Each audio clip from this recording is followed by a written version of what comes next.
the Pythagorean concept of the soul. Tonight we wish to advance that a little further, developing from concepts of the 47th proposition and its right angle triangle. We have already learned from this figure that the symbolic design is not equilateral, but is a triangle of one right angle and two acute angles, with one side estimated as a unit of 3, the second as a unit of 4, and the hypotenuse as a unit of 5. And that these together constitute a most important number, for the sum of the square of these numbers is 50, and the sum of the square of the 3 and the 4 equals the sum of the square of the 5.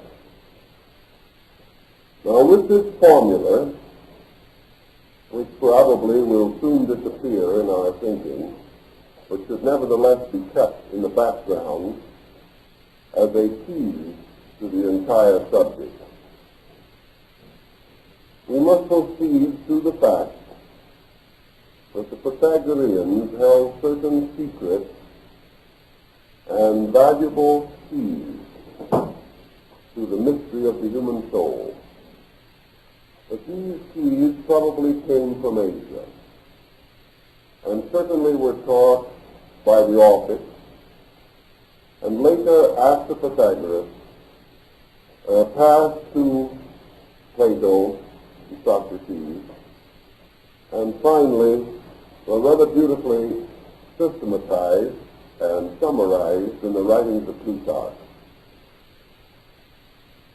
Thus we begin with a field which has unusual vitality today because of our ever-increasing interest in psychology, which we have defined as the language of the soul. And from the Pythagoreans, we gather certain information which should be of interest to psychologists.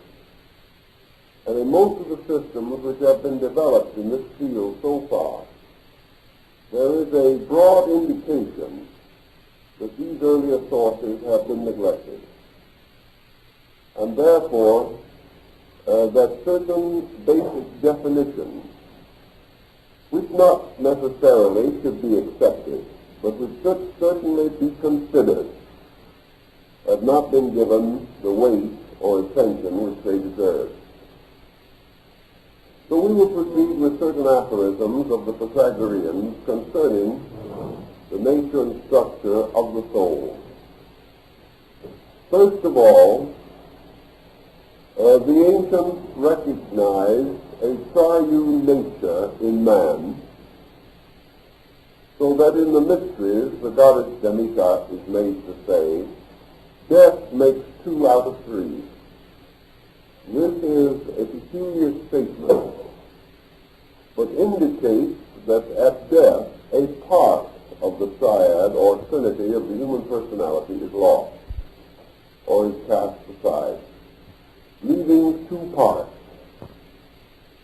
Now in our Western theology, we are inclined to think of these 2 parts as spirit and soul, but this was not the Pythagorean approach, because actually the Pythagoreans did not consider spirit as a part of the human personality.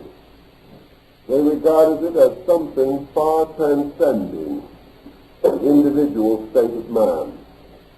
Therefore, that the personality with its 3 natures, or 3 parts, was suspended in a universality, which is life or spirit.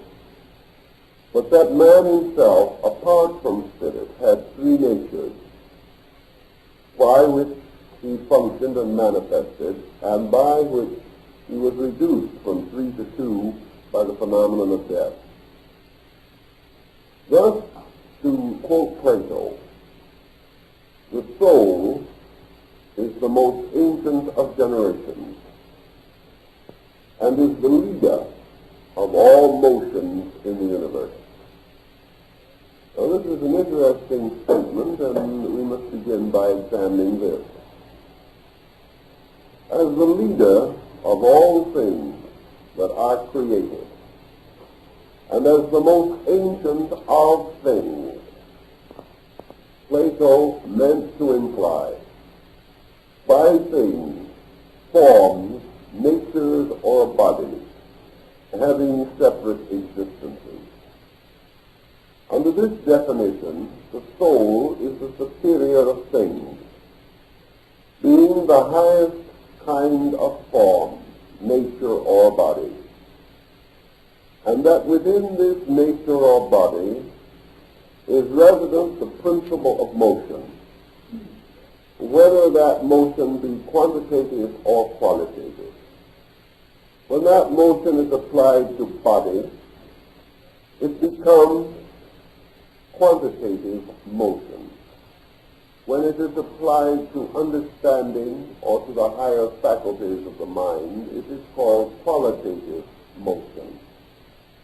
Therefore, as Plato points out, motion may be a movement of the psychic nature, for the soul is a self-moving being, capable of moving that which is inferior to its own nature. By this same thinking, the Greeks affirmed the soul to be the mistress of the body and the direct source of the phenomena which manifest through the body. Plutarch, following in the ancient path, insisted that all things about the body which have qualitative or quantitative significance are due to the activity or motion of soul. Therefore, if we say a person is a fine person, we are applauding the motion of his soul. If we say that he's nasty, we are also criticizing the motion of his soul.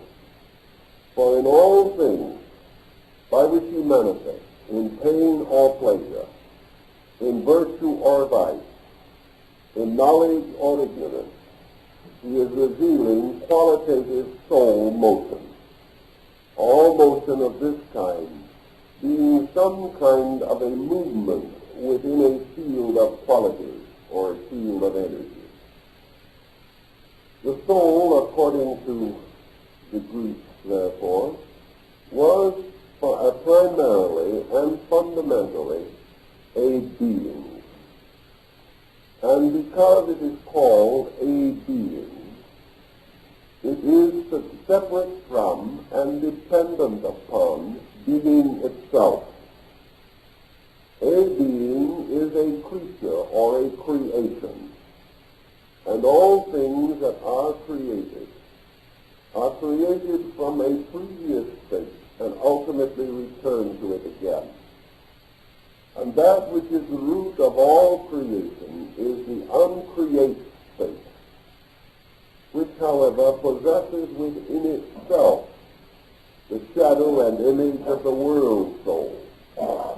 Therefore, being moving into manifestation moves because of soul energy within itself.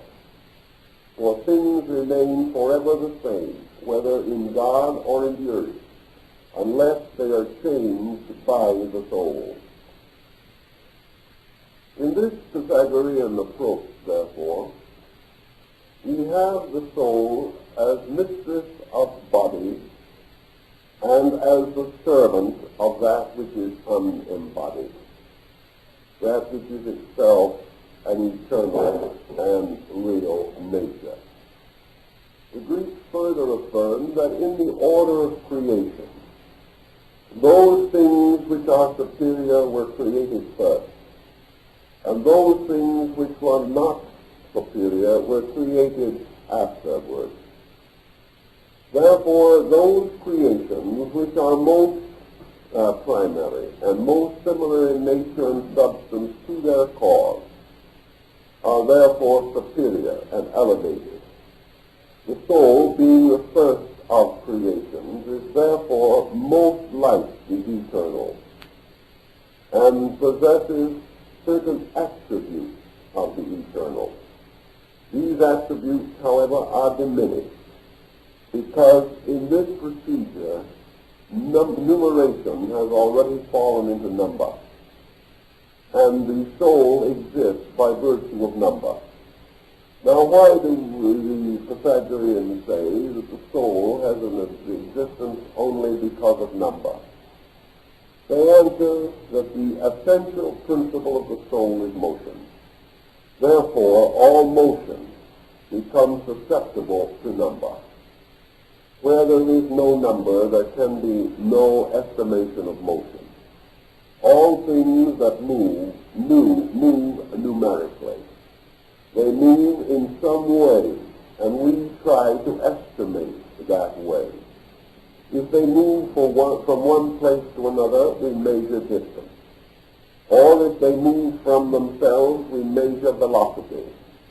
All things that are moved, therefore, come under some form of mathematical estimation, because they must move in place, or in nature, or in condition. They must therefore also have environment. And so, being a thing can only be a thing because somewhere there is an absence of that thing. The only being that cannot be accompanied by the absence of itself is eternity in its own nature. Thus, to have motion, a thing must move. It must move in quantitative interval, which is called place or space. Or it must move in qualitative interval, that is, in condition, kind, or nature within itself. Motion being the primary attribute of the soul per se, or in its own natural and inevitable nature. It is said in the rites of the old mysteries that the soul is a wanderer, that it is forever upon a road, it is forever traveling, and as Plotinus tells us, the motion of this soul is wandering and staggering as though it were intoxicated or sick or ill. It is interesting because, as we find out later, there is a reason for this erratic motion of the soul. The ancients, therefore, made up the triad of man with a body and two soul natures. There was a twofold soul, and this twofold soul represented the extensions of its own qualities. The soul, as a being, was polarized, as all beings must be. Only that which is eternal being itself is without objectified polarization. The soul, then, has of itself two natures, and was termed by the Greeks either the rational or the irrational nature. Now the soul, by the attainment of one of these polarities, becomes responsible for certain agitations or activities. A soul is said to be rational if by its own nature it verges toward a superior state. It is said to be irrational if by its nature it verges toward an inferior state. Thus the soul, united with the mind or the intellect, is commonly referred to as the root of understanding, and the soul, united with the body, is referred to as the root of passion. Now, the terms understanding and passion are not necessarily to be immediately differentiated as good or bad. Understanding may cover a very wide gamut and is itself polarized into both good and bad. Passion also has a wide gamut and is polarized into good or evil. For example, joy is a passion of the soul, and not necessarily to be regarded as evil. And the scheming of the plotter is a kind of understanding, which is a negative pole of the union of the soul and the mind. The difference of these polarities, therefore, lies essentially in the energies used by the soul. When the soul uses what is called intellective energy, its polarities develop on the plane of thought or of ratiocination of some kind. Or when the soul is united with the body, its energies move on the level of emotion. Therefore, we have a new set of polarities, thought and emotion, which we recognize very commonly in psychology. Yet at the present time, many schools of psychological thinking do not differentiate between mental and emotional soul attributes. They consider them as both arising from a common source. And they consider that thought perhaps is moved by emotion, or emotion by thought. They do not recognize, as the ancients did, that two complete machineries or chemistries are involved in these polarities. Thus we may say that the natural tendency of the soul in seeking wisdom or in seeking improvement is to ally itself with understanding and bestow motion upon understanding. So understanding in motion is called the rational soul. When the soul verges towards body and motivates body, this motivation is called the irrational soul, or the passional power of man. For passion is body moved by soul. And the two polarities become rather clearly understandable as we go further. Now, the body, according to the ancients, being corruptible of its own nature, must ultimately be restored to the elements from which it came, which are the earth. The soul, though having a greater and more intense life, was held by the Pythagoreans to have a certain corruptibility. A corruptibility, however, which is to be measured perhaps more in the terms of Buddhist metaphysics, where in the nirvana we have the extinction of individuality, which corresponds at least to a degree with the death of the soul, or the death of the independent principle of volition or motion in the compound of man's nature. Thus, by the state who becomes immovable, there is a certain transference of motion, and by the physical exhaustions of life, there is another transference of motion or energy. The soul, by its own nature then, according to the Greeks, ultimately was dissolved into the substance from which it came. And the ancients affirmed that this substance was called the lunar essence, and that as bodies disintegrate into the earth, the soul disintegrates into the lunar field. That was their concept of it.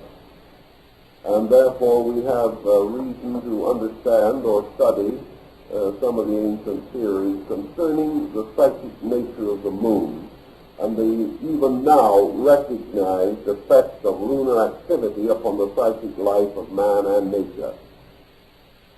Now the ancients affirmed that the soul in man becomes thus polarized as rational and irrational.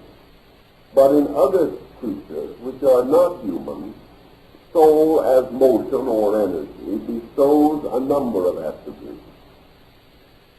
In the plant kingdom, the Greeks recognize what is called the vegetative soul. And the vegetative soul has one primary motion, which is growth. Therefore all plants and things grow and unfold. In the animal world, the ancients recognized also a soul power, which they called the generative soul.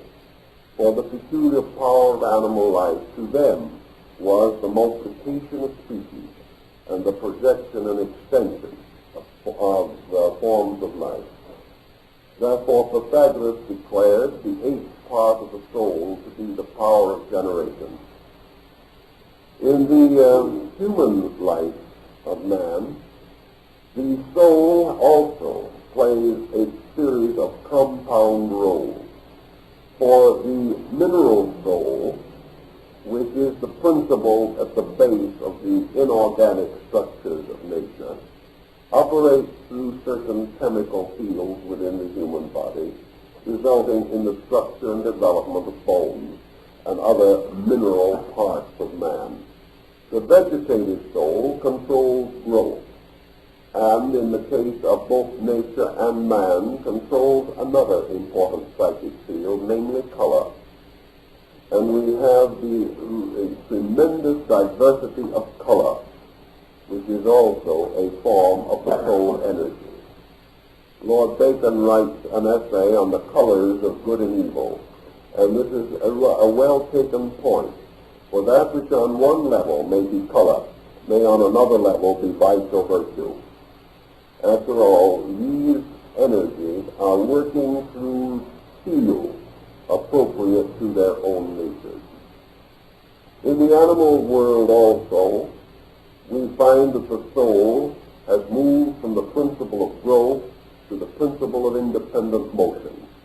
Therefore, we have the motive soul in man likewise, by which the body is able to move and to fulfill the various phases of activity, such as those trades and crafts requiring the skillful use of the body, or in the case of the athlete, in the training and disciplining of the body. The soul then has all of these attributes, and the Egyptians likewise recognized that motion and emotion have a common root in man's psychic life. The soul of its own nature being pure motion, if it moves in an unformed field, this motion is infinite. But the moment the field is limited, this motion is directionalized or caused to proceed in some direction, following one of the mathematical formulas of crystallization.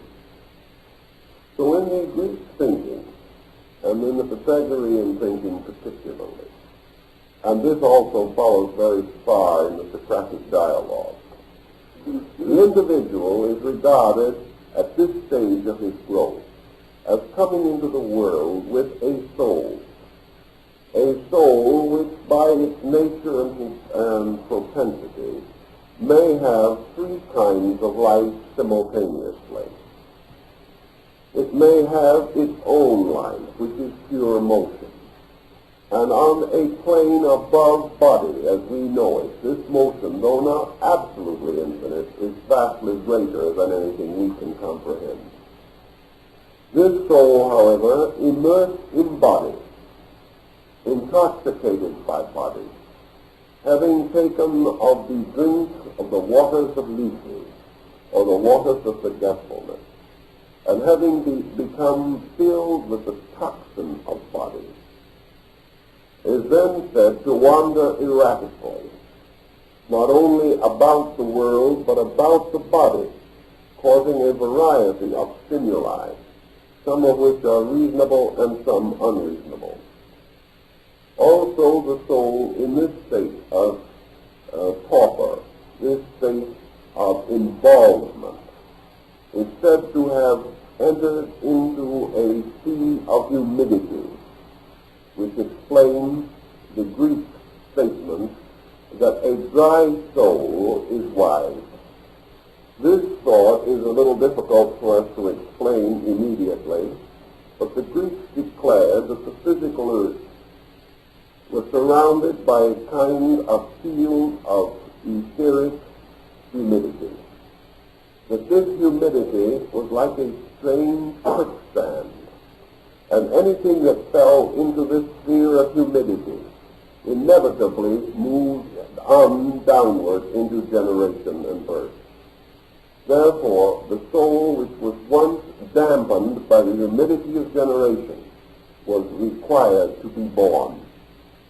So Heraclitus observed that if the soul was wise enough to keep dry, it would not have to be born. This may have some consolation to the prohibitionists. In any event, the soul, having descended into generation, becomes, as it were, a principle of motion or energy within the body. It therefore extends outward through the body, producing innumerable manifestations. We find what we term evolution to be merely the ideation of the soul's energy. It is a constant motion, qualitative or quantitative. The process from birth to old age is motion.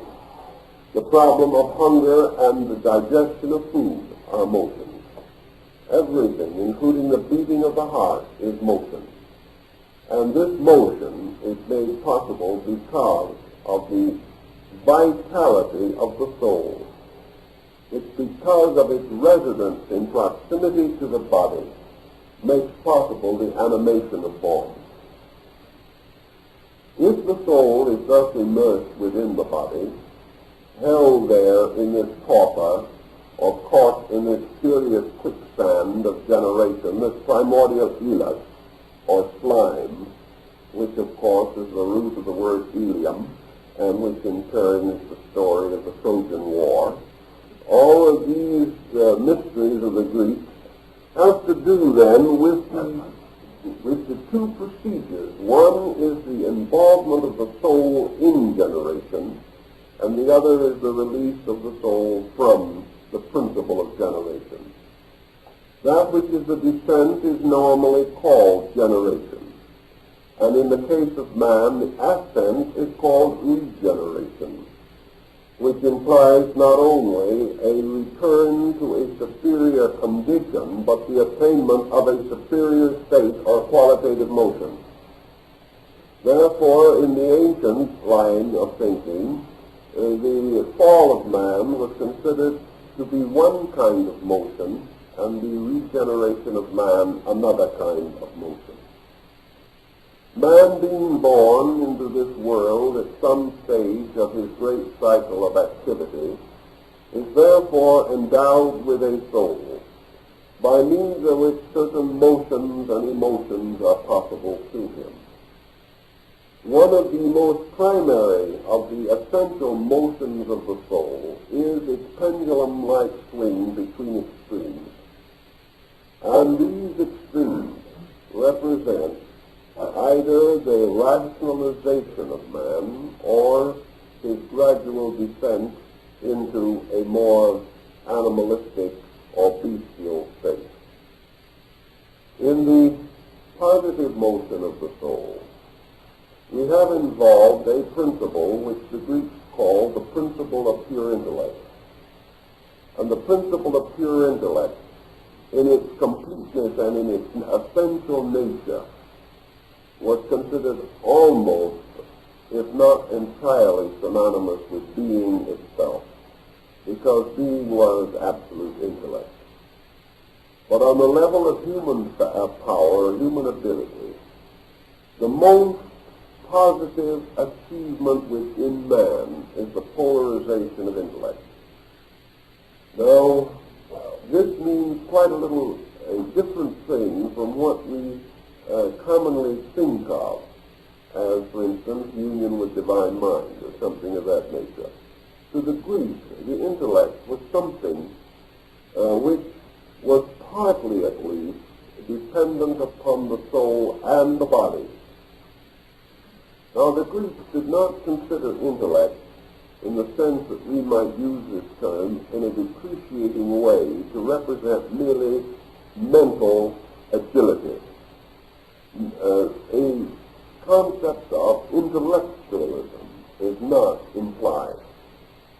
Rather, by intellect is here understood a statement of the apperception of the workings of the universal mind itself. Man, therefore, has within him a potential, a seed of capacity to think with deity, to think with God, to think the thoughts of God. But this potential lies dormant in him because it must be energized.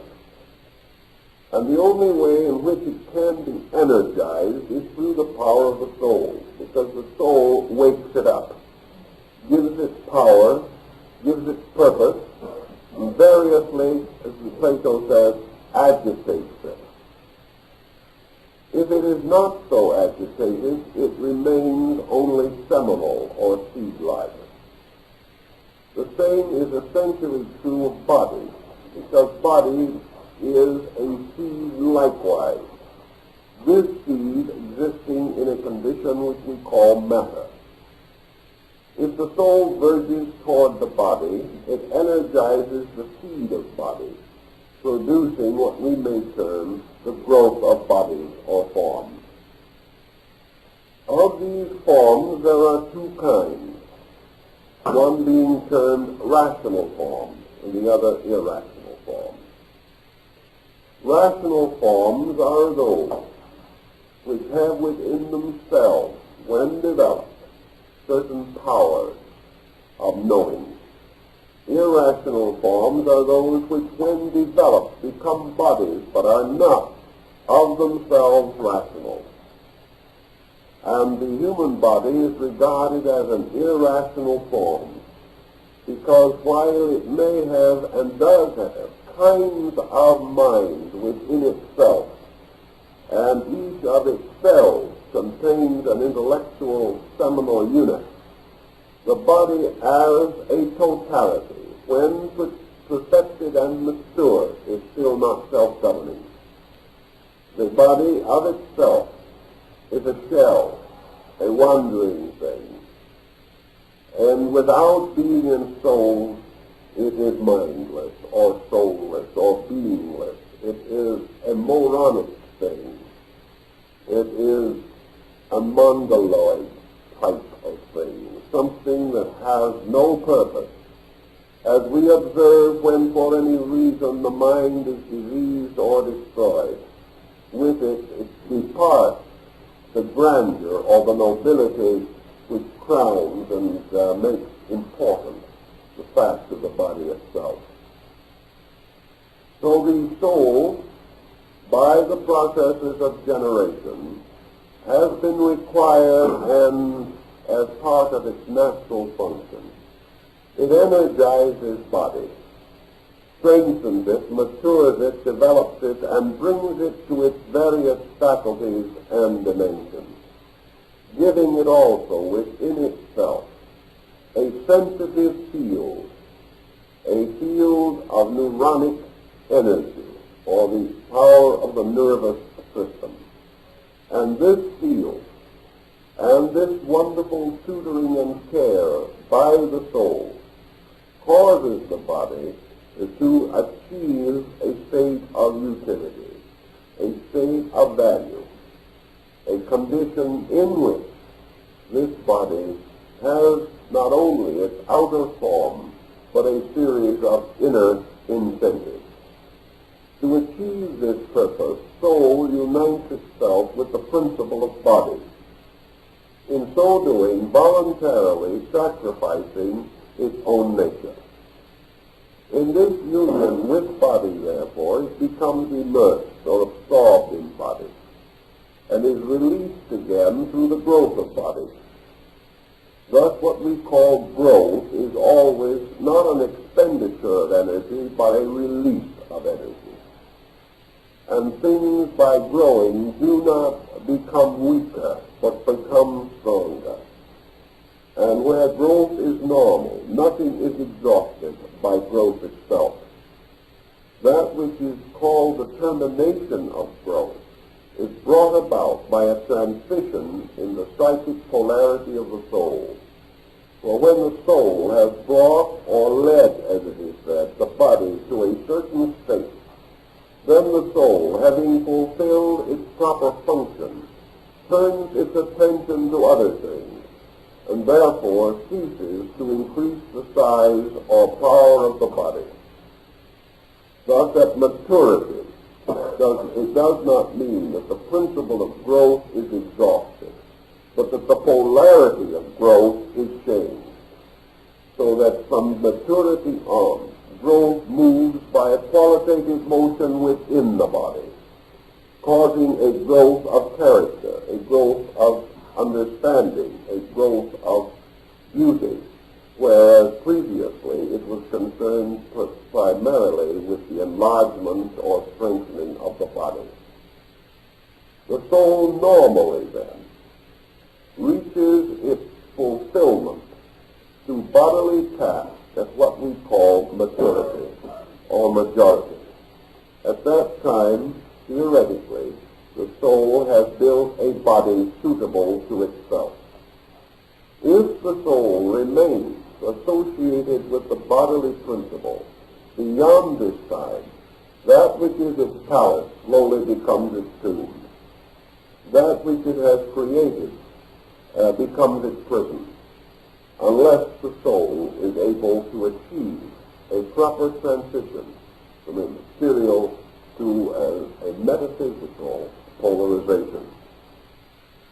Now, in the growth, then, of the soul itself, through the development of the body, the Pythagoreans observed the various powers that are manifested through man at various stages of his growth. By birth, one power of the soul is revealed, and this power of the soul carries through the integration of body. At the so-called seventh year, the soul passes into its vegetative power, and the body increases rapidly in size following the principle of growth. At the 14th year, the soul enters into its animal state, intensifying the emotional life of the individual and increasing fertility and the power to reproduce its species. At the majority, the soul is said to be joined to the mind, and by so doing to cause the rise of the intellective nature. Now, this is a beautiful little pattern, only it doesn't always happen. And there are individuals whose souls, because of the destiny, or Plato says the whole world moves upon the spindle of Nemesis, destiny doesn't always permit, or does not by organic quality release the soul at proper time and under proper conditions. And the Greeks affirmed that this release has to be accomplished many times, and the probability of the individual attaining it in any one life determines on the practice. It is determined by the practice he has already had in previous lives. If it is the habit of the soul to be released at majority, it will be.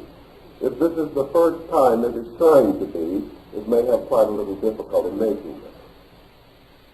But in any event, the soul, by nature, therefore, devotes a certain time, a certain part of its own nature, to the perfection of body. And in this work, it builds body according to formula.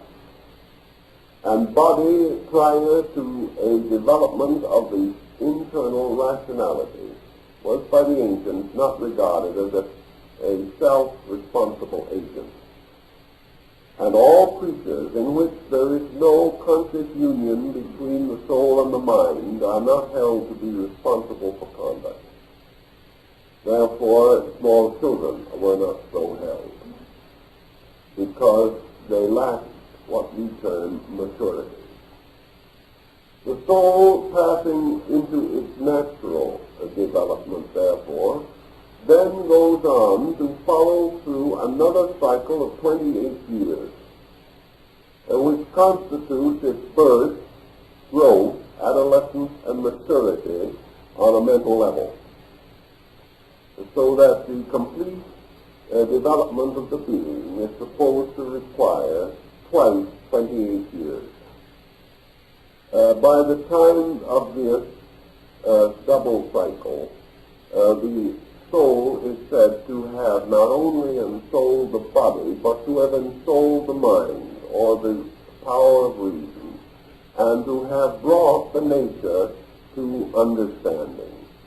Therefore, 21 is the age of voting, and twice 21 is 28 rather, is considered the full development of the body, and twice that is the age of psychic majority. The 21, of course, is the beginning of the mental cycle, which lasts for 7 years and terminates at 28.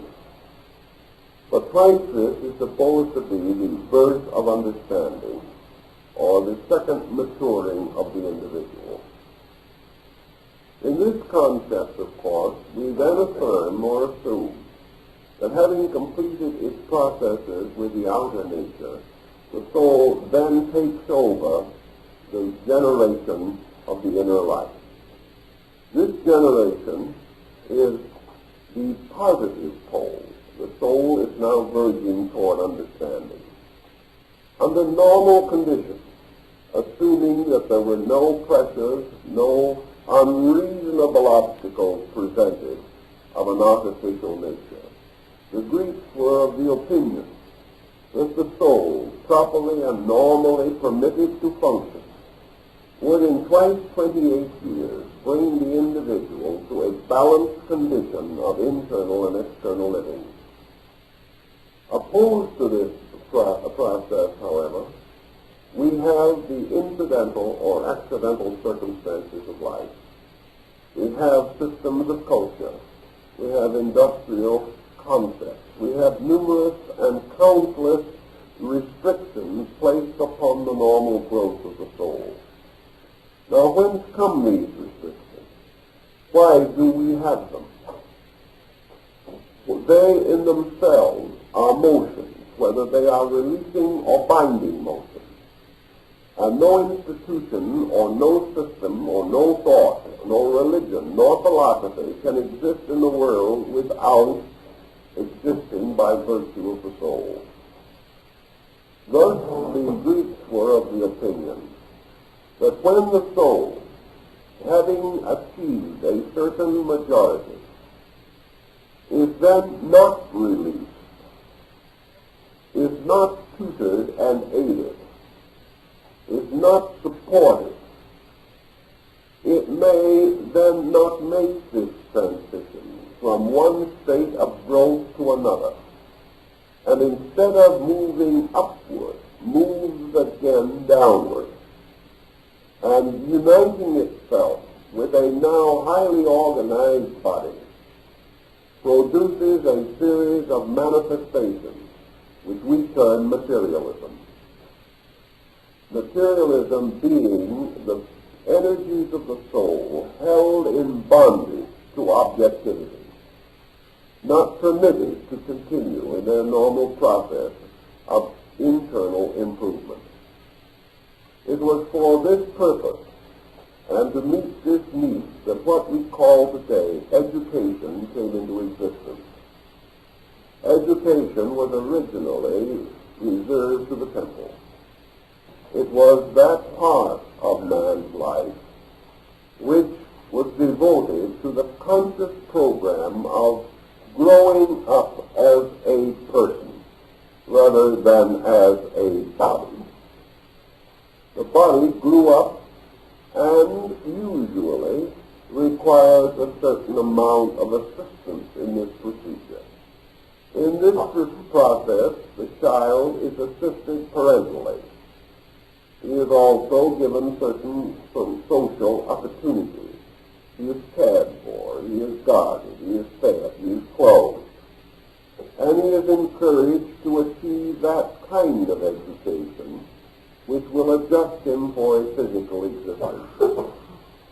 Therefore, he reaches majority with certain skills or aptitudes suitable to maintain his livelihood. But when it comes to the second great cycle of years, the second period of 28 years. Not only is the child without parental guidance, but usually is without guidance from itself.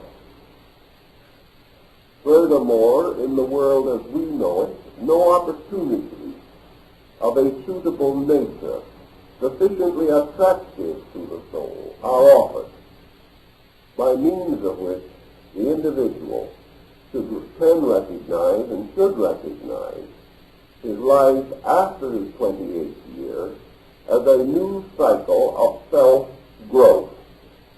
He assumes that by the time he has worked his way through the university and perhaps gotten his master's and his doctorate, he's had education enough.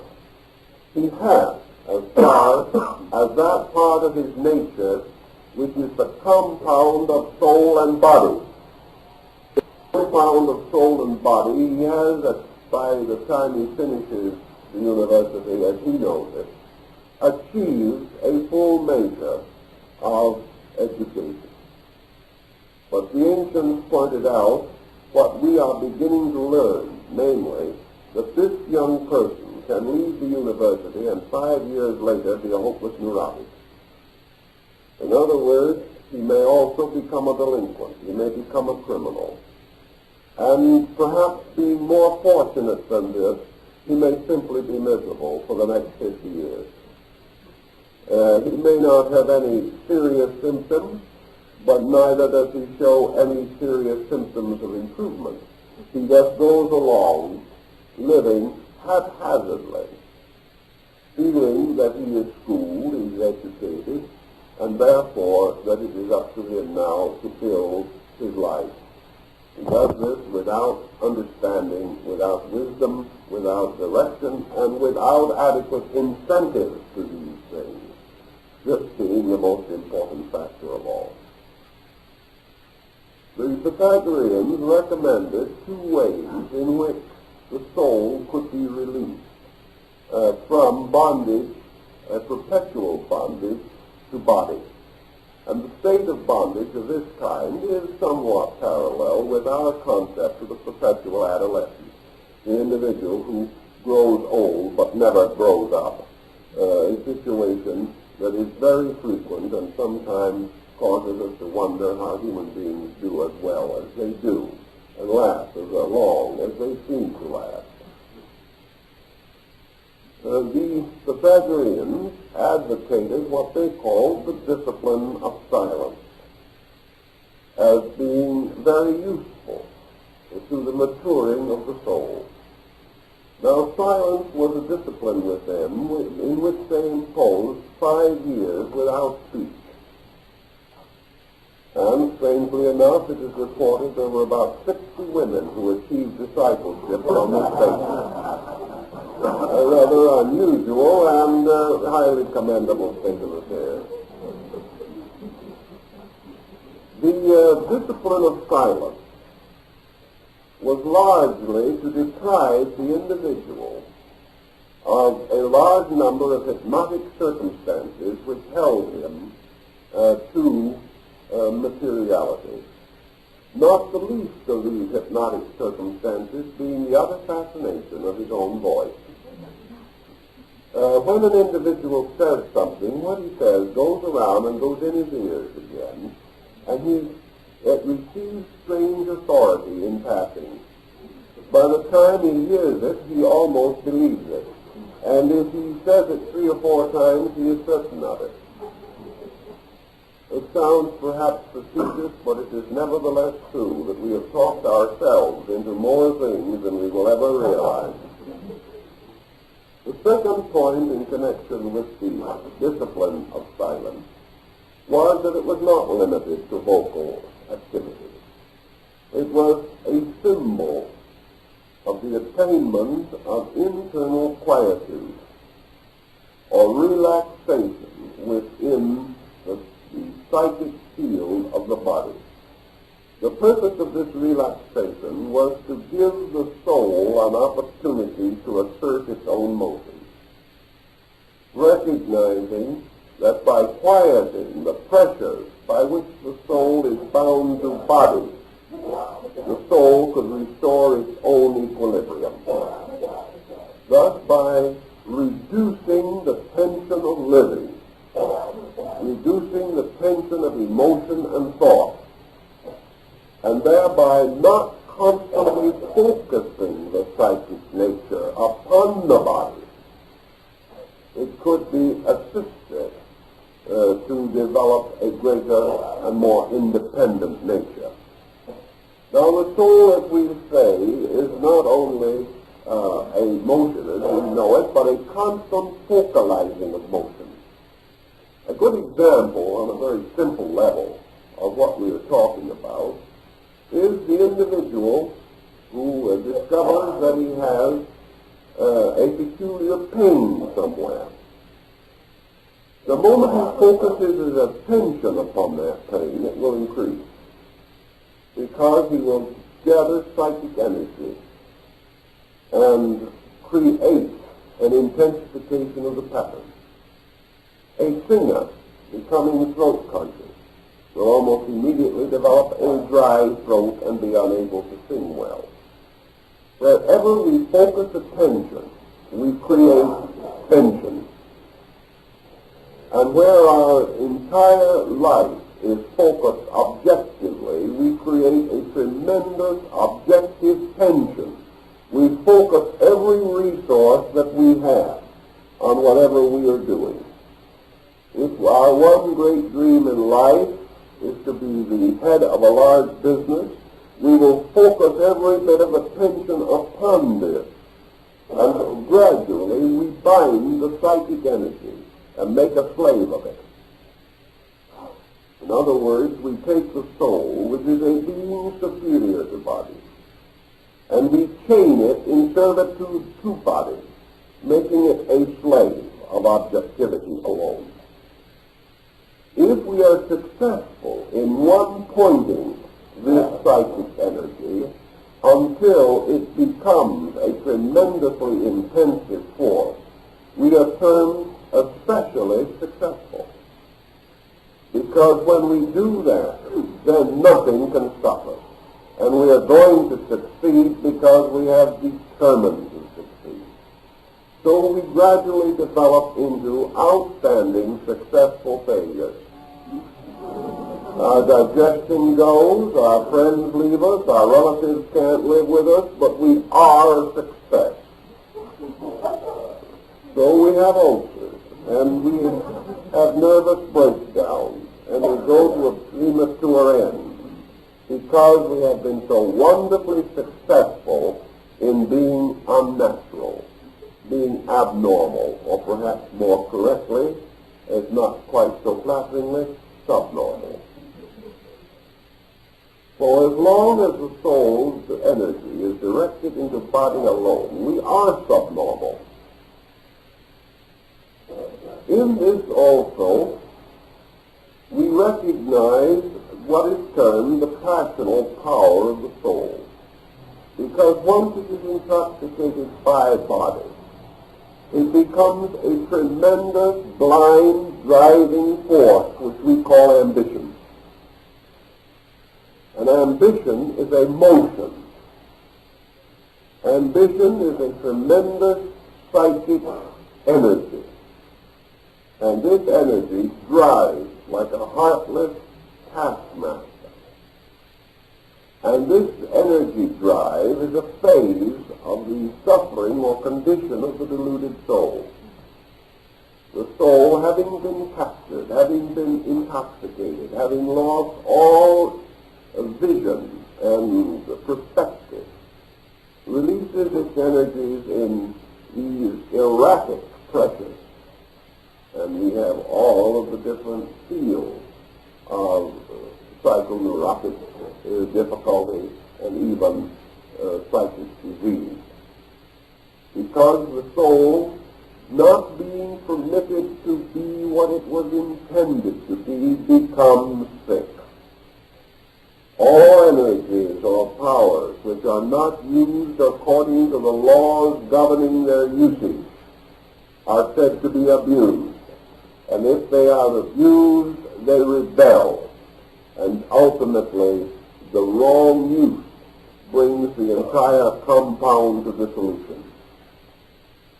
If, on the other hand, when the soul has attained equilibrium within the body and has brought the body to maturity, according to Plato then, the soul becomes the mistress of the body, becomes its leader, becomes its goddess, is the one to whom, like the mystic troubadours of old, all these love songs of these minstrels were written.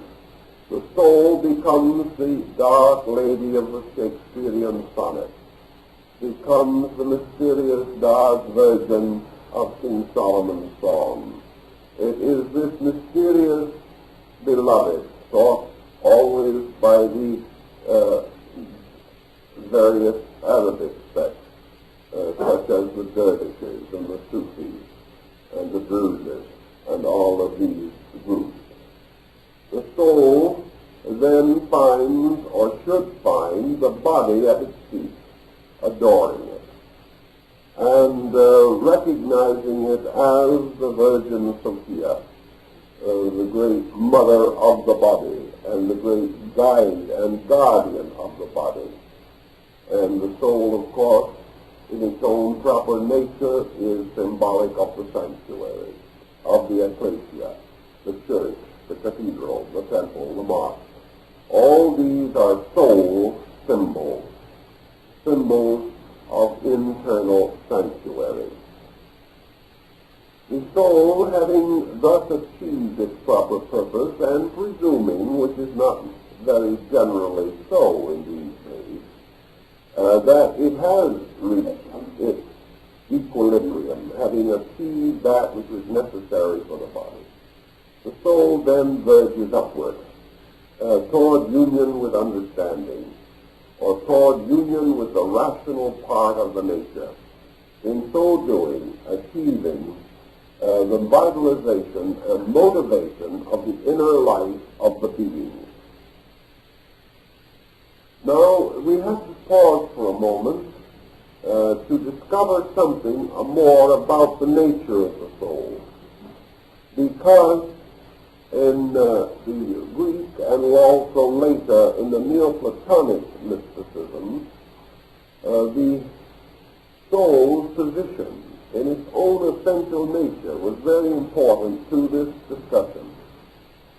In the great Platonic triad of the one, the beautiful, and the good, the soul is the beautiful because it is motion.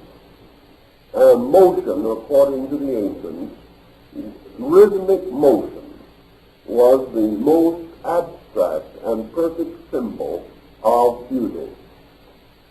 The soul of itself generates from itself nothing dissimilar to itself. The soul as the first of beings, the most perfect of generations, therefore of its own nature, does not generate dissimilars, but is one of those ineffable blossoms suspended from being, which become the source of beauty and of order and of harmony in the world. The influence of the soul even upon body is to bring it to normalcy, to health, to equilibrium, to growth, to manifestation, so that the healthy body is even to the artist the most beautiful of all forms in nature, the most perfect, because it is not only a magnificent unity, but it is also a transcendent beauty. And being beautiful, it is necessary. And being necessary, it is beautiful. Because all beauty flows to the fulfillment of necessity. And that which is absolutely sufficient to its own need is beautiful. This was another rule of beauty. Because that which is sufficient must in all of its parts be related symmetrically, aesthetically, and harmoniously. So we know that the lower power of the soul, when transmuted and transformed, that from what is called the generative or irrational phase of the soul, comes the supreme irrationality.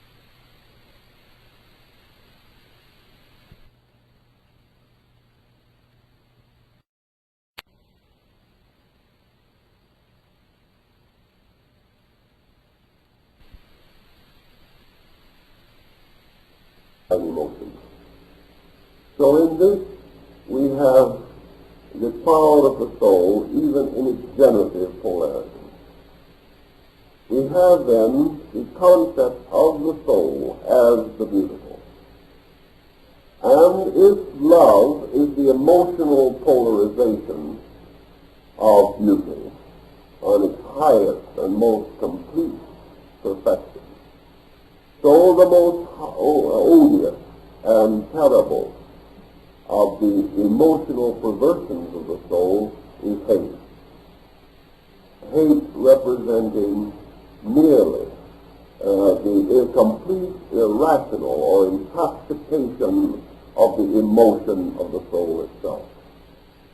Therefore, hate is associated with the toxin of body, and the Greeks insisted that no being out of a body could hate.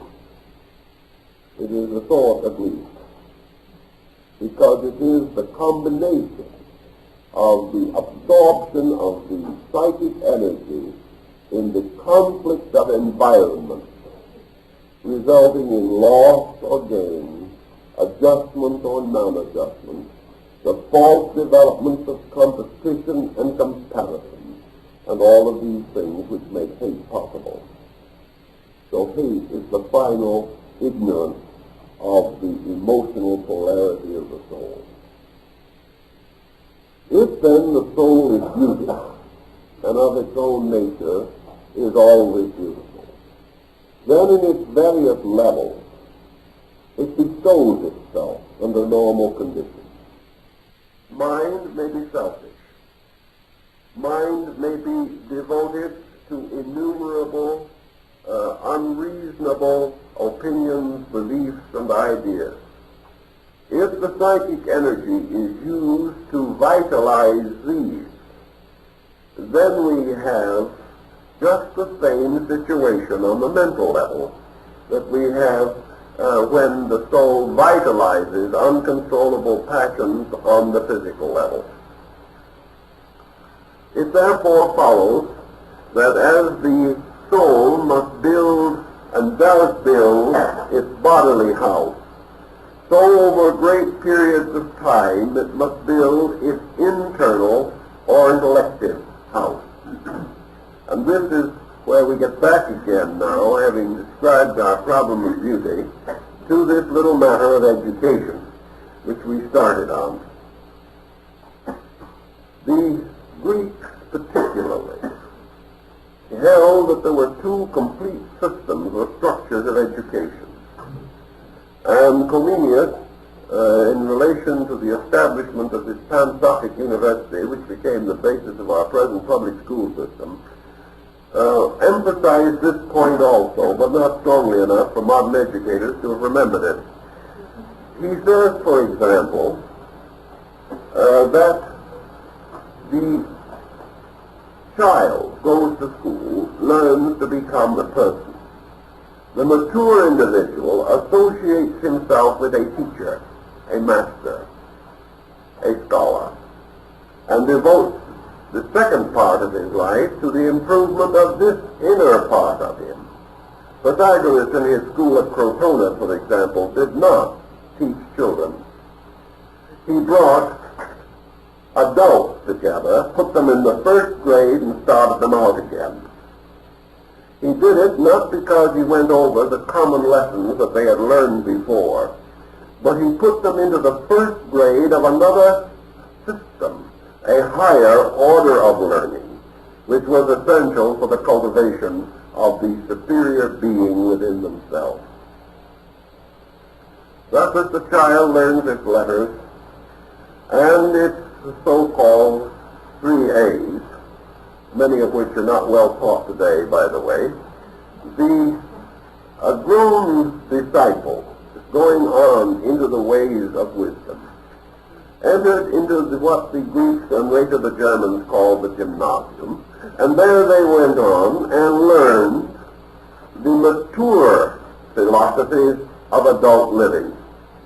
There they began the study of philosophy. There they began to recognize the need for becoming acquainted with the purpose for themselves and the destiny which they were intended by the universe to attain.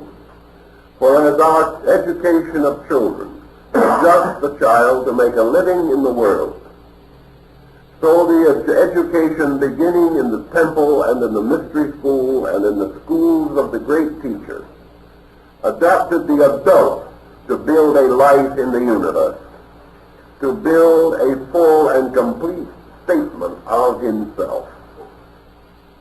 Such a procedure is entirely contrary to our thinking, but based upon that procedure, Greece, in the period of about 300 years, contributed more creative thinkers and great founders of knowledge to the world than probably any other nation in twice the same length of time. There were probably more Greek creative thinkers alive at one time in Athens in the 4th century B.C. than there have been in the entire history of European thought in the last 500 years. Because one list alone of really great outstanding thinkers among the Greeks went to over 300. And each one of these made a basic contribution to human knowledge, whereas today we are simply building upon those foundations and reforming, revising, and amplifying a wee bit.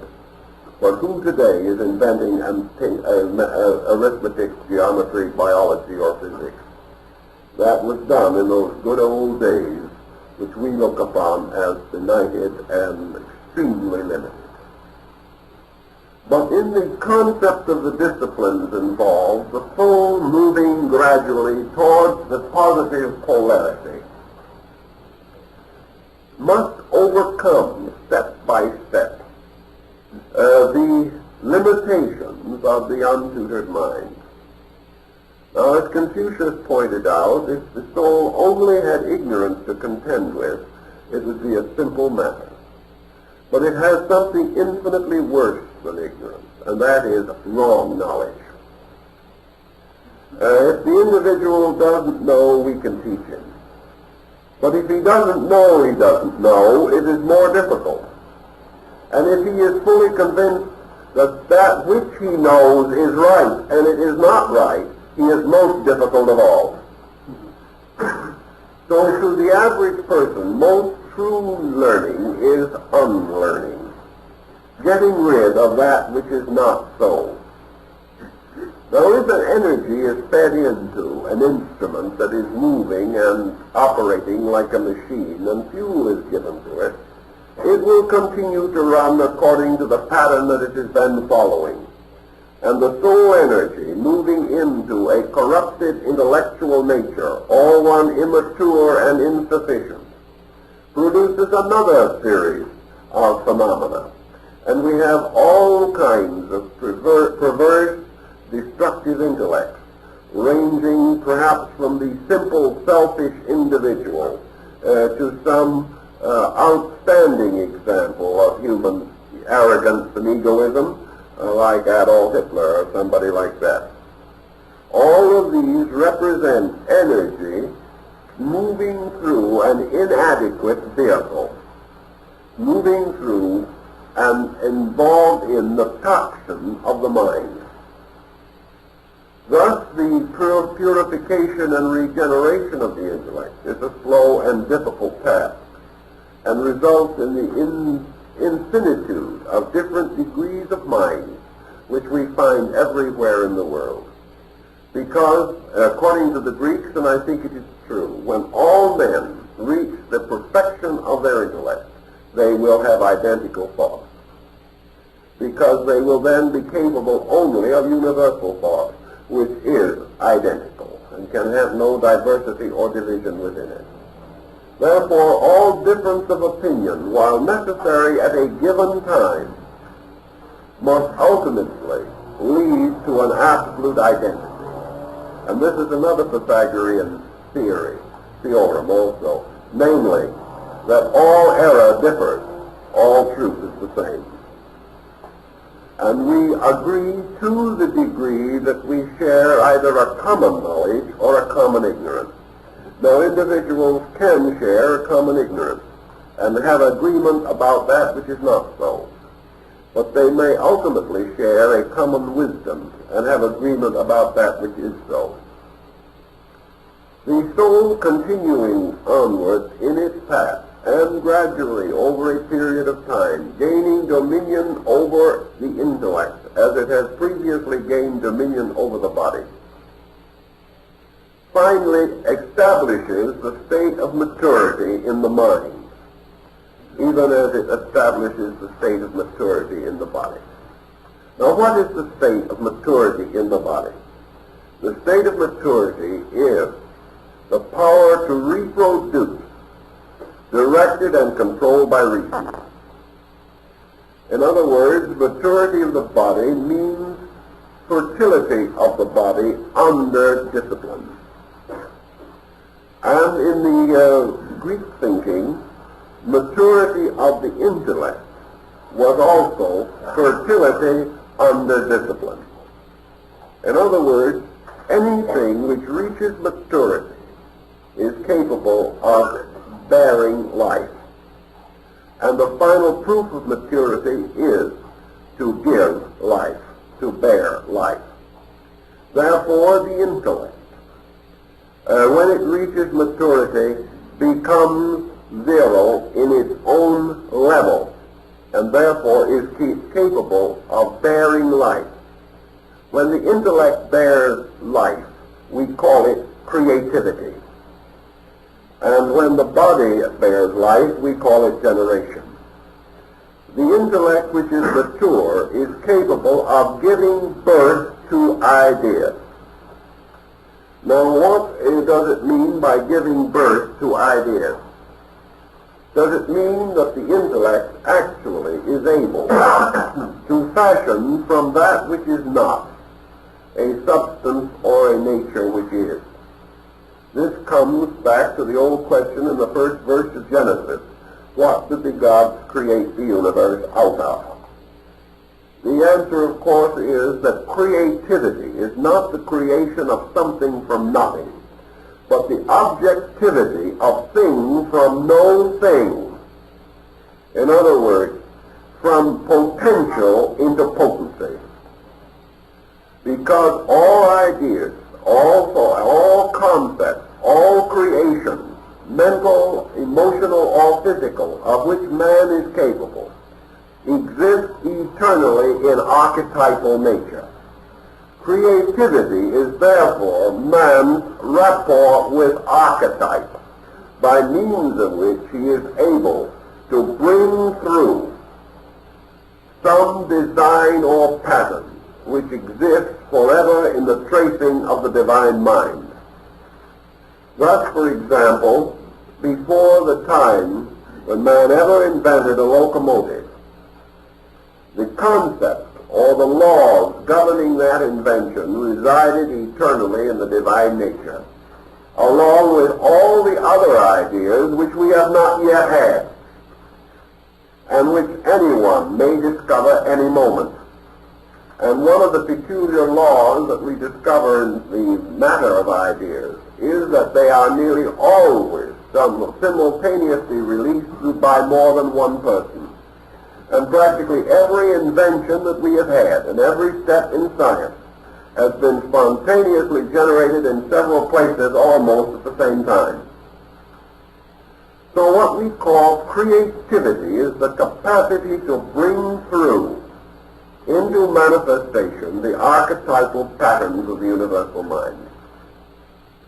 And maturity, therefore, is the power of the intellect to create a mental body for the embodiment of a concept existing in the divine mind. Just as surely as in physical generation we do not create a being, we merely provide a body for a being. So the mind creates not eternal spirits any more than the generation by body does, but gives embodiment to eternal ideas. And of course, basically, a human being is an idea. It's just a little different way of approaching the concept of archetype. This maturity is said to have been attained when the soul achieves to the point of understanding. Thus, understanding is the maturity, the second maturity of the human being. And who attains it is said to be twice born, because he is given perhaps knowledge with his first birth, but understanding with his second birth. For knowledge permits him to live here and now. Understanding orients him forever, giving him a participation in an eternal existence. The soul, creating these patterns, then, bestows likewise its principle of beauty upon the mind. And when beauty is opposed or is imposed upon the mind, so that the mind is in all things symmetrical, harmonious, orderly, sequential, and without asymmetries within itself, it is said to be reason. Reason being in the perfect pattern within the state of mind. Because to be reasonable means to be harmonious on a level of mind. And reason in its purest nature is absolutely symmetrical, without distortion within any of its parts.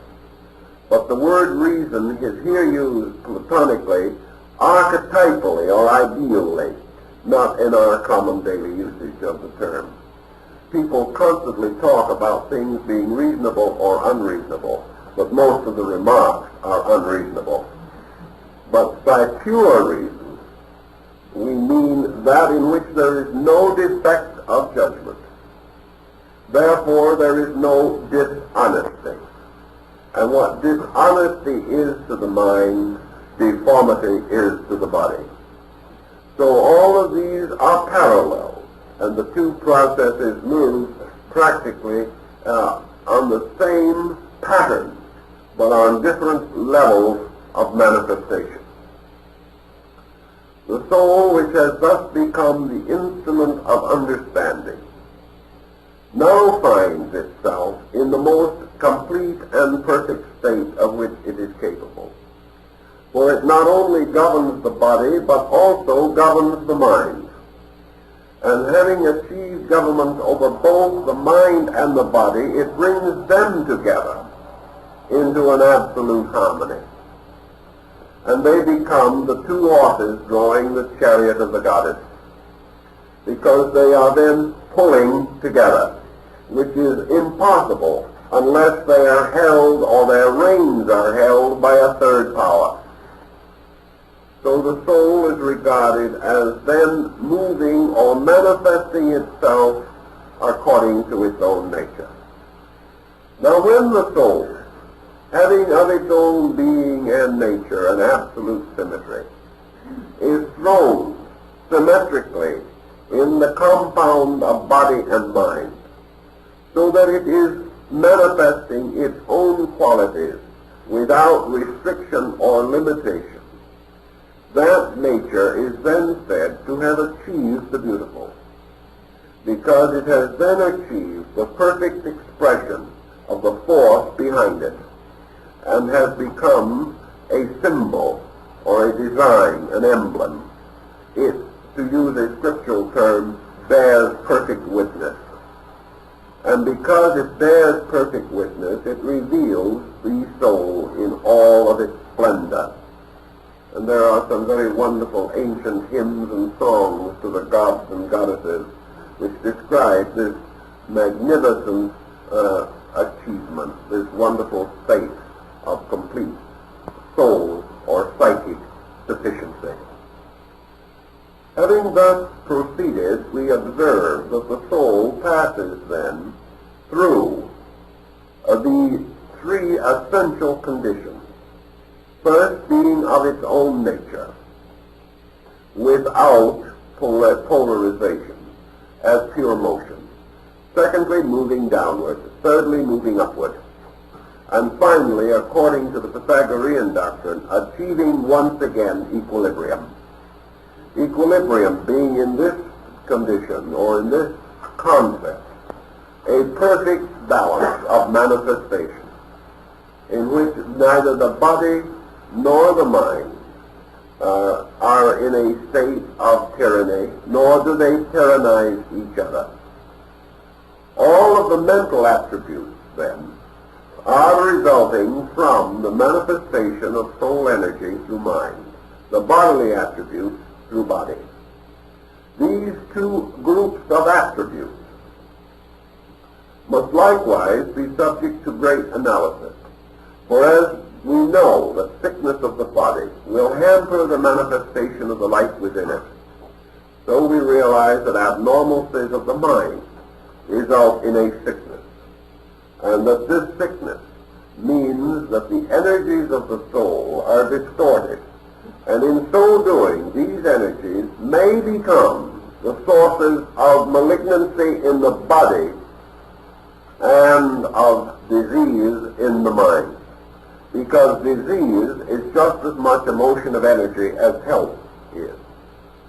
Disease is an energy moving against or upon restriction. And wherever there is an obstruction to the motion of physical energy, there is sickness. And wherever there is an obstruction to mental energy, there is a fixation or a complex. And what we might term a boil or a bunion or something of that nature in the body will be correspondingly found as a fixation, a complex, or a center of neurotic pressure in the internal life of the individual. And just as various diseases may feed by using energy for their own growth, and thus ultimately destroy the body, so attitudes, opinions, notions, wrong concepts may become vitalized until they devour, eat up, or expend all of the energy which should be devoted to the normal function and growth of mind. Energy, therefore, both creates and destroys. And in the Egyptian and Greek religion, the soul, therefore, had its positive and negative appearances. It was not only a goddess of beauty and truth, but also a fury, capable, when abused, of bringing a horrible vengeance with it. And this is one of the points that we are least likely to realize today, namely that we cannot abuse energy with impunity. That which we misuse or abuse must ultimately return in the form of an avenging deity, wrecking our happiness and life. The term happiness is also associated with the soul, inasmuch as happiness is actually and essentially a comfortable state of the soul. Now, happiness is for most persons a passing mood. We do not have it in any extended period of time, and we are taught to assume that it is best so, because if we were happy all the time, we would probably do nothing and accomplish very little. We would simply enjoy ourselves from now on. For that reason, a moment of happiness is usually followed by some disquietude of one nature or another. But happiness theoretically, the happiness of philosophy, which is the byproduct of achievement, the happiness of philosophy arises again from lack of tension, from relaxation, order, and adjustment within the psychic life. So when the soul fits comfortably into its mental, emotional, physical pattern, it is said to be at peace. And when the soul is at peace, because it has no discomfort within its own functioning, the individual is said to be at peace. And we have a nice term for it, peace of soul. We're all looking for it. But the only way that the soul can be at peace is when the soul is comfortable. Because it is just as difficult for the soul to be happy when uncomfortable as it is for an individual to be happy when walking around in shoes 2 sizes too small. And he is uncomfortable, and this discomfort destroys the natural equilibrium of his various parts.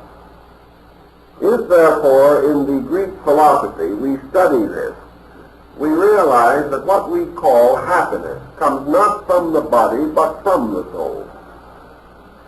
And therefore, that unless the soul is content, there is no security in life. And this brings us another term, security. And security likewise represents a quality of soul motion. That individual who, turning within himself, as the Greeks say, finds within that luminous power which is the first generation of being, and finding in that power a sufficient light and a source of eternal good, that individual is secure. And all security means to be able to turn inward and find sufficiency. So wherever there is insecurity, the individual is unable to commune with himself. And where he is unable to commune with himself, he must be insecure. There is no external power which can bestow security. We talk of security in old age, and then comes the depression. We talk about the security of our investments, and then comes a bomb. We talk about all kinds of securities, but we're talking about things that can pass in a few hours. The only security which exists is that in which the individual can live consciously in the company of his own soul. That means that when he turns within himself, he finds light, not darkness. He finds an adequate being and not an emptiness. He finds inspiration, guidance, counsel, and not merely a dark, strange fear. If the soul becomes so darkened by these pressures of body, or so completely immersed in mental or material matter that it is incapable of an independent function, its power may be so reduced that the individual looking within himself becomes panic-stricken, because he looks in and experiences the similitude of death. And the most dangerous and difficult of all psychic problems to work with is the one in which the individual, turning within himself, finds death, finds darkness, so complete and so inevitable that he will say to himself, I believe I have already died as far as any reality within myself is concerned.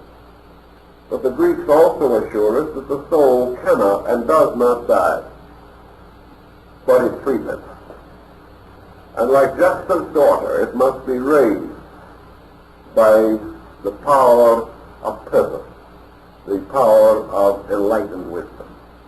In the Christian mysteries, of course, the Soter, or the Messiah, Christ, becomes the symbol of universal soul, and its redemptive power, and its gradual ability to transform all things unto itself.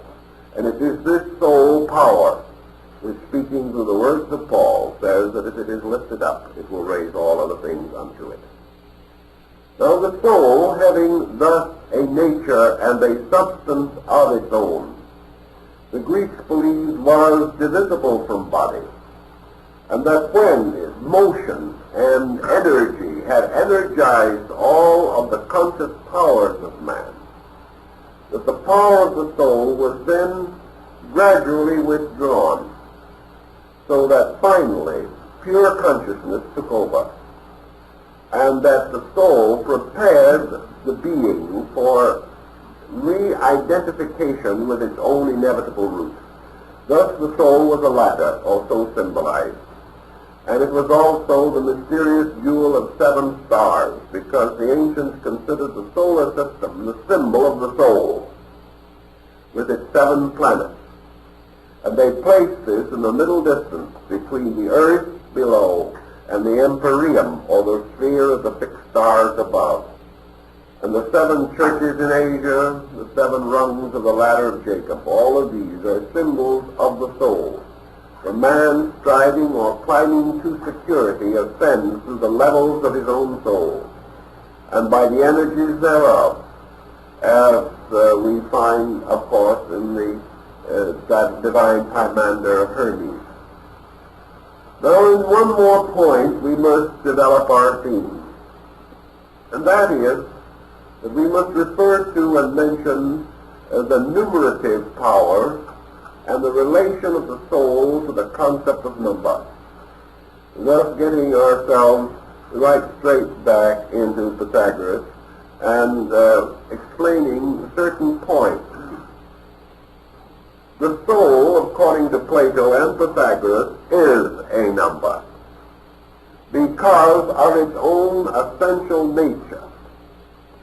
It is, by substance and being, an ogdoad, or the power of the number 8. The soul is called the number 8 for several reasons, and when we discuss the meaning of numbers a little later, we will go into that phase of it. But the soul has 7 powers which are in themselves invisible, and it has an 8th power which is tangible, known by the Greeks as the seminal power, or the power of reproduction. So the soul energizes man in 7 ways within himself, and also bestows upon him its 8th power, which is fertility. All of these, then, are the essential numbers of the soul. As an ogdoad, or a magnificent mathematical pattern, the soul is a phase, or is an exposition of the concept contained in the Greek of the numerative soul of being. We've already mentioned the numerative soul. The numerative soul is that which bestows number. And in the Greek philosophy, every phase of the soul's energization is by means of number. And it can bestow, therefore, all numbers within itself, which are the numbers 1 to 8. But it cannot bestow the 9, which is the number of man, nor can it bestow the 10, which is the number of beings. Therefore, the soul falls short of the totality of man and of being. Yet, being superior to man, by nature and generation, why does it fall short of man? It falls short of man because the soul exists for a reason. And that reason, having been perfected in man, the soul dies and the man does not.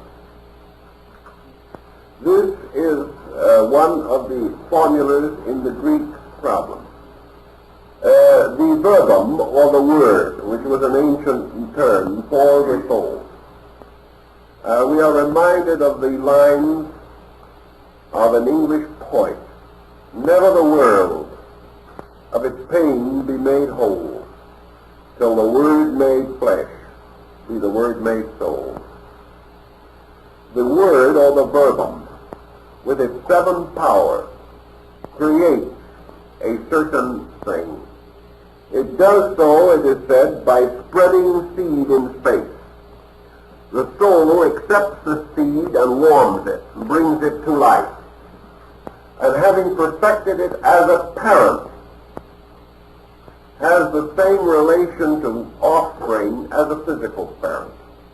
Actually, every child is the parent of the man. Every generation, every form of life should by nature excel its own parental cause. So, because it is the nurse of bodies and of minds, brings them to maturity in order that they may excel it. So what is the only way in which a self-moving energy can be expelled?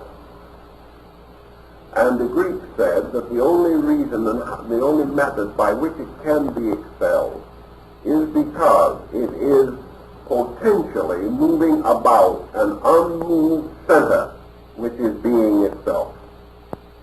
Man is capable of releasing being, or being released into being. Therefore, soul is inferior to the perfection of potential man, because man is capable of re-identification with conscious Godhood. And beyond and above the power of the soul is the fact that, like the Sota, the mysterious myth of the dying God, the Savior God always dies for the salvation of man, and the soul is the Savior God that dies that man may be saved. Now the mystery of that is the attitude which the Pythagoreans reduced to a simple fact. That which is eternal is immovable. Therefore, before the restatement or the completion of all things, they must become immovable. And they cannot be immovable unless the soul, which is motion, voluntarily relinquishes its power over them. Thus, that which is to achieve or to attain must transcend the power of the soul. The power of the soul is thought, emotion, and energy. It is love and hate, good and bad, life and death. It is all things. But perhaps of all the great philosophic systems, none greater or more exactly than in the case of Buddhism points out how all the polarities of existence must be overcome before that which is mortal can become immortal. For nothing that moves can be eternal. And the mathematical concept of this is that finally all motion must cease. And in the complete cessation of motion, you have the state of eternal reality. Now this leads us to a very interesting thing. Because in the material world, when a thing stops moving, it is dead. In the invisible world, when a thing stops moving, it is God. So you have your positive and negative polarities. Daemon et Deus inversus. That which is below is evil, above is good. And in this philosophy of these people, the cessation of all motion is only possible in what Buddha called the Mahaparinirvana, the dying out of the three fires. And the three fires are the three powers of the soul. Kill them too soon and you destroy all. Keep them alive too long and you frustrate all. This pattern leads, of course, to the great disciplines of these schools, namely the gradual development within man of the impulse to break the pattern of motion. And to break the pattern of motion, he must transcend motion. And to transcend it, he must first climb upon it, build upon it, unfold everything that there is in it, and then cast it aside. of it aside, he does not damage or injure soul, which being of itself a creation of the divine nature simply returns to it again. But in the transcendence of motion, the individual must annihilate good and evil, life and death, pain and pleasure, increase and decrease. He must achieve a condition of absolute equilibrium, which is the end of motion. Therefore, the soul, when it has achieved the fullest expression of its activity, achieves equilibrium. And in so doing, it ceases. Because it cannot move when it has reached absolute balance. And when it cannot move, it ceases, because it is motion. So soul exists only through the period of strife. Soul only exists while things must grow, improve, become, enlarge, increase. Just as we say, for example, philosophically or symbolically, the alchemical adage taught, that ultimately man would possess the elixir of life and live forever. Thus he would outwit the two great polarities, life and death. He would remain forever in the full vigor of his years. Therefore, he would again outwit the polarities, youth and age. He would never be sick. Therefore, he would outwit the polarities of health and sickness as polarized factors in his existence. The adept who lived forever was also supposed to live in a perfect world, the golden age to come, in which nothing suffered, nothing sickened, nothing died, in which the streets were paved with something resembling gold, and you could draw all the money you wanted out of the bank without putting any in. There's been a great many concepts of what constituted the golden age. To most people, it's the time when they stop work forever and enjoy themselves and have no want and live in a glorious socialized paradise in which everyone is equal except themselves and they are superior. That is a concept. But there will be no sorrow there. There will be no parting there, which is almost another way of saying no polarity. Now this condition, which lies in the subconscious symbolic patterning of the human being, is obviously a static state. And we are warned against such states as being most destructive in our thinking and in our conduct, because we must be active, not passive. Yet our total concept of existence is foreverness of peace and happiness. We know, for example, that no one could ever be happy forever in a polarized universe. The individual could not be forever content in a sphere of action and reaction. The achievement of these totalities must come from the suspension of motion, both quantitative and qualitative. He can never attain it while there is an interval between himself and reality, for example. For as long as this interval exists, he is ignorant of something. And as long as he is ignorant of something, he is miserable over something. He can never attain these ends except by the absolute suspension of polarized existence. Motion must cease. Motion ceases in its own source. Wherever motion ceases in form, we say death sets in, which is disintegration, and we regard it as a most unhappy circumstance, even though disintegration itself is full of motion. But the philosophic death of adeptship, or of the nirvana, is the absolute transcendence of motion. That condition in which being is reaffirmed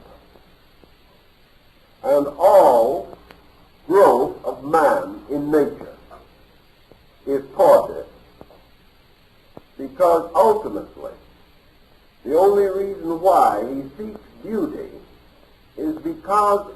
beauty in itself, because of its complete orderliness, is a diminution of motion. Where there is beauty, there is no conflict. Where there is no conflict, there is no exhaustion. So gradually, by eliminating all deficiency and reducing all superabundance, the end of the entire program must always be equilibrium. And equilibrium means that the soul, having brought all parts of the nature into perfect order, that its primary purpose, which was to move toward order, having been fulfilled, no more motion is possible. Because there is no more motion conceivable beyond the ultimate move by which a being is re-identified with being itself. Being is not immovable, but it is with complete suspension of motion. Therefore, it is the unmoved mover of all other things. And that which is unmoved, as Buddha says, in pain or pleasure, that which is itself superior to quality or condition, gradually rises triumphant over the mystery of soul. And in this, psychology is also deficient. For while obviously and beyond any question of doubt, such a state as we described is an ultimate, remote to us, and not to be conceived for an incredible period of time, either historically or psychologically. Still, all things are either leading in the direction of ultimate or are opposing this direction. Therefore, if re-identification with the suspension of motion is the ultimate state which nature has desired for man, and which therefore is the ultimate good for man, regardless of how he may look at it, then man's growth should be with this recognition or realization somewhere within his own being. And he should recognize the moral value and the ethical significance of integration away from conflict, and that unification, or the bringing together of divided parts, is an essential purpose of his own nature. Motion exists only until this ultimate union has been achieved. And in a state of ultimate union, there is no longer motion. Because things which are one neither separate from each other nor come together. And as motion must involve these processes, quantitatively or qualitatively, motion is transcended. Now we refine motion and emotion. We say, for example, that we will redeem passion and transform it into a gentler emotion, compassion. What is a gentler emotion? Less motion. More quality of motion and less quantity of motion. And when motion becomes all quality and no quantity, it becomes immovable. Thus, perfection is a complete suspension not only of motion but of the need for it. For things having been brought into their primordial and archetypal form, in which the distances between center and circumference are equal everywhere, and these distances themselves have been absorbed and annihilated by the dominance of being, then there is neither going nor coming. There is neither approaching nor departing. The great life of man is a motion of approaching reality. Motion ceases when the end is reached. No man runs after he has won the race. And yet no man dare stop until the race is run. The soul, therefore, gives us the power to win the great race of life. It gives us the means and the energies required to transform and transmute all of the elements and substances of our compound nature, refining them, causing us gradually to outgrow their grosser parts, and furthermore, by souls, permeating all of the elements and substances of bodies, thereby hastening also their own growth. For just as surely as man is warmed for the sun and is nourished thereby, each cell in the human body is warmed by the psychic sun in man. The soul is the nourisher of the atoms. It is the vitalizer of all things. The regeneration or release of soul power and the purification of its vibratory pattern therefore bestows growth or evolution upon every cell, atom, and electron of the human body. And in this way, man takes care properly of his own universe. For just as surely as man depends upon an invisible and eternal source for life and strength, looking toward it hopefully and with faith throughout the entire period of his existence, so the population of man, the cells and atoms of his own body, receive their nourishment and nutrition from the compound psychic achievement of himself. He is their son and father. He is their life giver. And as the growth of man proceeds, great waves of evolution take place within him, and whole orders of life are psychically vitalized. And when he has finished with his psychic energy needs, these energies continue and individualize and bring to perfection every seed which we call a cell within the human body. Thus there is a constant motion of growth. And man, through the improvement of himself, becomes a better God over his creation, just as surely as in space great universal processes are unfolding, bringing man to the destiny for which he was ordained. The soul becomes the life of the little lives that are within us. And as animals have group souls, so the cells in man have a group soul, and that group soul is man himself. Therefore, we are not only little creatures growing, we are gods over lesser lives. And everything that leads also follows, which was another well-known Pythagorean axiom. So man, following the gods, leads the chain of lives that are dependent upon him. Thus, in this process of the soul's energy, its numerational patterns and archetypes, the soul is impressing its own original design upon all things. When they fulfill that design, they move to the suspension of motion and achieve quietude. And the most ancient symbol, probably, of total being is quietude. And at the end of striving comes peace. And the peace is being itself, the identification of which is the end of man's psychic struggle. Man can assist this task gently, quietly, and without exaggerating his own claims, when he begins to realize the importance of order over confusion, begins to recognize the significant task of integrating himself, and recognizing that the establishment of law and order within his own nature means for him the gradual unfoldment of the good and the beautiful, and the achievement of the necessary, which is the end of his own psychic quest.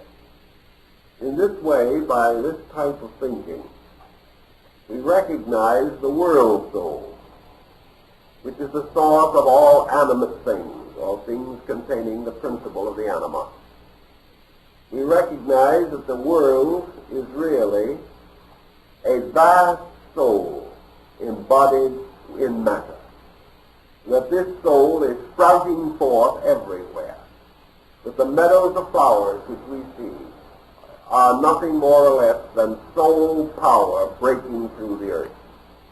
That the very earth itself is its infinite number of crystals and forms and structures which can be studied microscopically, and the wonderful patterns of crystals and these things are also souls, also in another way, bursting in the rock, within the earth itself.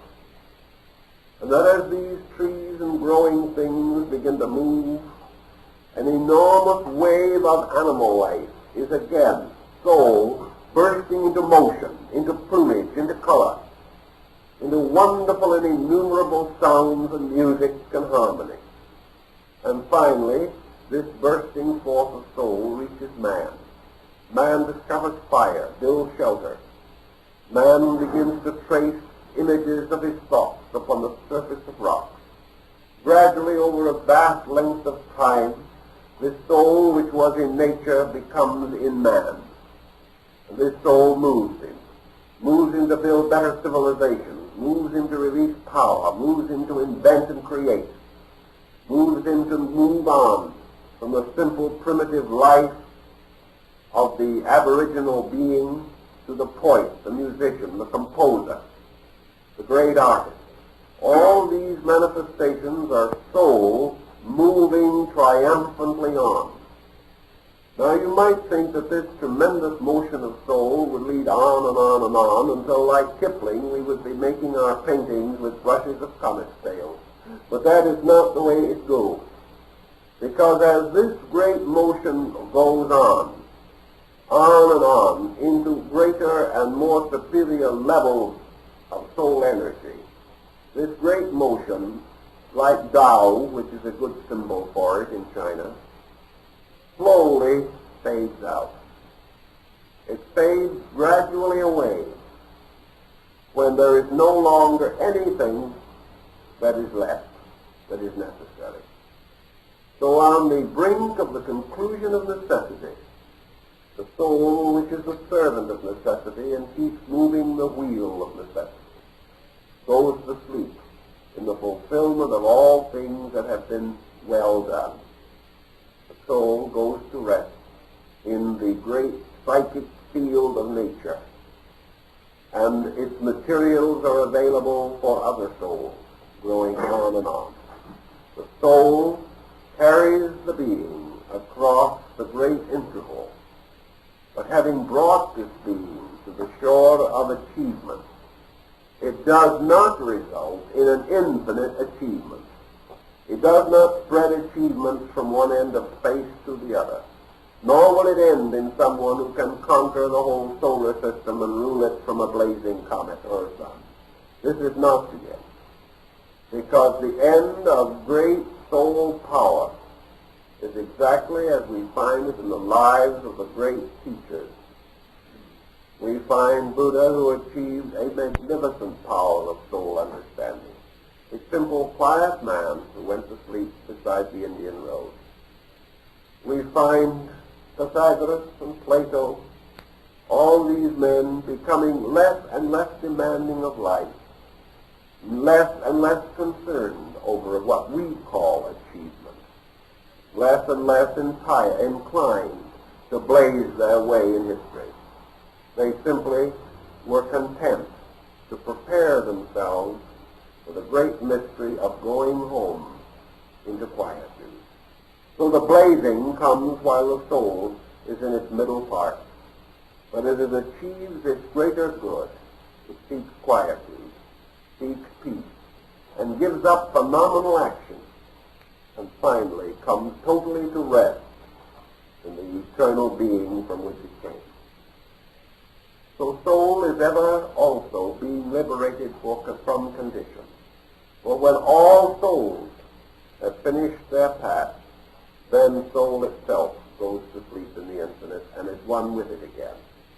And this to